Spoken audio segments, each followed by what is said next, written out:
Les époux doivent être rendus capables d'avoir une véritable communion entre eux. Après que le Seigneur ressuscita Lazare d'entre les morts, ils mangèrent ensemble. Là, on lui fit un souper. Marthe servait et Lazare était un de ceux qui se trouvaient à table avec lui. Jean 12:2. La nourriture sur la table parle de la nourriture spirituelle. Tout comme la nourriture physique est nécessaire à une bonne santé, nous avons besoin de nourriture spirituelle pour nos âmes. Cette nourriture ne peut être reçue qu'en étant en communion avec le Seigneur Jésus-Christ. C'est pourquoi la journée doit commencer à genoux avec la parole de Dieu avant de prendre le petit déjeuner. En priant Seigneur, nous aspirons à une nourriture céleste et spirituelle. Nous voulons entendre ta voix.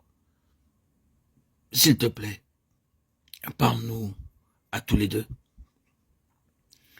Avec un tel désir, ils devraient lire leur Bible systématiquement et régulièrement, de la Genèse à l'Apocalypse.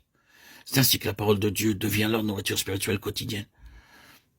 Lorsque nous mangeons avec nos amis, nous apprécions davantage parce que cette nourriture devient plus savoureuse dans la communion fraternelle. Ainsi, en lisant la parole de Dieu régulièrement matin et soir, en demandant la direction du Seigneur, ils recevront la nourriture spirituelle. De nos jours, nous rencontrons très peu de foyers chrétiens qui ont régulièrement des réunions de prière en famille. Le résultat est qu'il y a des querelles dans beaucoup de foyers.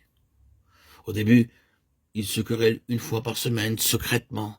Ensuite, ils se disputent chaque jour et devant d'autres personnes. Leurs enfants aussi deviennent obstinés, rebelles et capricieux parce qu'ils n'ont pas de réunion de prière en famille dans leur foyer. Ils devraient partager leur expérience spirituelle autant que possible et essayer de s'entraider à vaincre toute faiblesse humaine et toute insuffisance avec amour et patience. Ils doivent s'efforcer autant que possible de montrer de l'amour à tous ceux qui sont dans le besoin et rendre service aux autres joyeusement, considérant cela comme un grand privilège. Quoi qu'ils fassent, ils devraient le faire comme pour le Seigneur, selon Colossiens 3:23.